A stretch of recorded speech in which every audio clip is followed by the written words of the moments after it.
So they said, maybe we should get the facts straight. Because, and actually listening to how, and not only listening to our rants, but actually, but actually listening to them and understanding what we're trying to say about how they're wrong about this and that about video games. I do think it's starting to get in. See, this is what a lot of people are talking about, is that people are starting to understand video games, and most of it's most of the time because we gamers have had to hammer it into their heads. I once said, I remember a couple of years ago, I made a comment to myself saying, the only way that we're ever going to get anything out to the media and these pundits who attack video games is with a bullet in the brain. You know what? We don't. Apparently, the bullet hit the brain, and nobody died. Oh, thank God for that. But anyway, back on top. But he's right. The average age of a gamer is like 30 years old, and here's the thing: is we should be able to make what choices we want to make. And I'll get back to that in a little bit because the report actually kind of gets a little pissy at the end, so I'm going to continue from here. Oh, and one more thing. Hold on a minute. Before I continue, I have to say to this particular lady, it's not based on reality. Yeah, it is. It is based on reality. It's based on a real war. So, what the hell? Well, pro wrestling, nobody dies, hopefully. And the video game industry, in 2004, Sony tried to release a game called Shock and Awe based on the outcry of the public. They didn't do it. Last year, Atomic Games tried to release a game, and these were all based on the current wars over in Afghanistan and Iraq. And yes, they can choose it, and in fact, their argument generally is, if you don't want to play it, don't buy it. But my son didn't get to start over when he was killed. His life was over, and I have to deal with that every day. There's 1,200 families from Afghanistan that have to deal with this every day, and we live it. It's not a game. It is just not a game, and I don't think that they should be putting this reality. EA is very cavalier about it. Well, it's just a game, but it isn't a game to the people who are suffering from the loss of their children or their loved ones. Okay, where do I begin? You know what?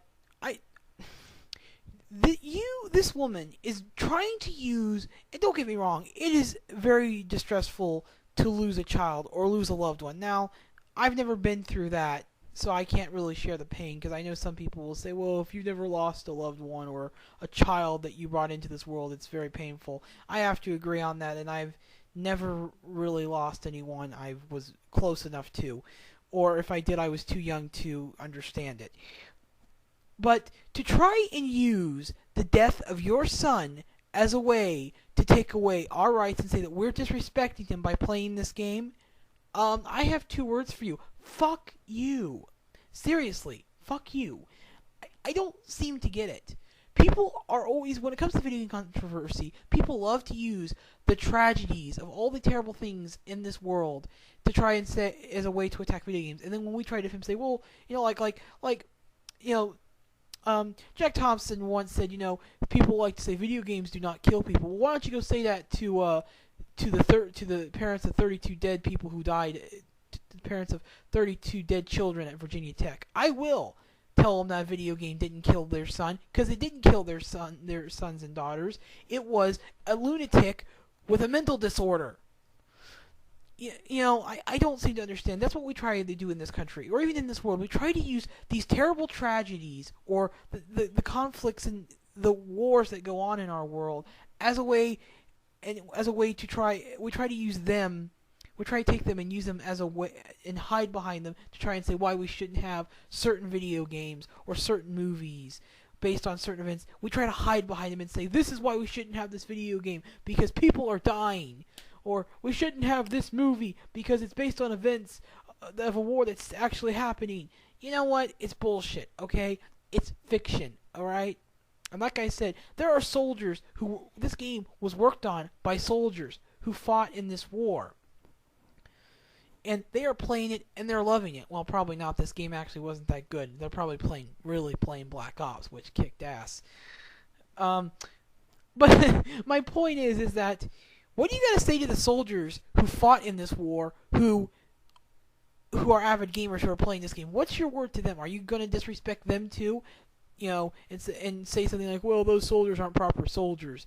You know, you I would go say that you're infringing upon the rights that your son fought and died for, but really you're not trying to ban or censor this game. You just don't think they should make it. So I can't really say that. Because some people are saying that, but you don't want this game banned. You don't want it censored. You think they have the right to make this game. You just wish they wouldn't make it because of, well, I don't need to say, but let's finish this up before I go into ape shit mode. Not that I kind of already haven't gotten there yet. Well, we all certainly, our hearts go out to you and your family for your incredible loss and service to this great country. Perhaps it's even another segment, another time, to have a broader discussion about the way in which we entertain ourselves in this country, because these games sell millions and millions of copies. So whether or not they come out and pull it off the shelves is another story. Karen Meredith, we appreciate you coming on and talking about this morning. Thank you so much. Well, there's another thing I'm sick of. People trying to tell us what we can and can't do. They're not saying that we should ban these games or censor these games. That's not what Fox News is saying. Good for them. But they're saying that we need to question how we're entertaining ourselves. And you know what? I have, and I don't give a damn. Let me explain something. There are tons of violent video games out there. There are tons of violent movies out there. There's tons of violent shows out there. There's tons of violent books out there. And you want to know something? If you find something you don't like, you avoid it. Alright? Simple as that. If you find something offensive, you avoid it. You do not try and ban it. You do not try and censor it. And you sure as hell do not tell the people who do like it that they can't keep them from playing it. And then when they come to the argument saying we have a right and then criticize them and call them sick bastards. Because you know what? I'm sick of the stereotyping. And I'm not implying that they were stereotyping, not like Glenn Beck did 2 years ago. And we all still hate Glenn Beck for that. Kind of was stereotyping, but not exactly. I'm sick and tired of the stereotyping. I'm not a sick person. I am not. Yet I play tons of violent video games where the object is to kill. Whether it's aliens, zombies, demons, or even human beings. And, I even play video games where you kill good human beings. Like cops. I play all kinds of violent video games, that are incredibly vulgar in nature. That are just as vulgar as any other, no more or less vulgar than any other entertainment out there that doesn't get bitched at a lot.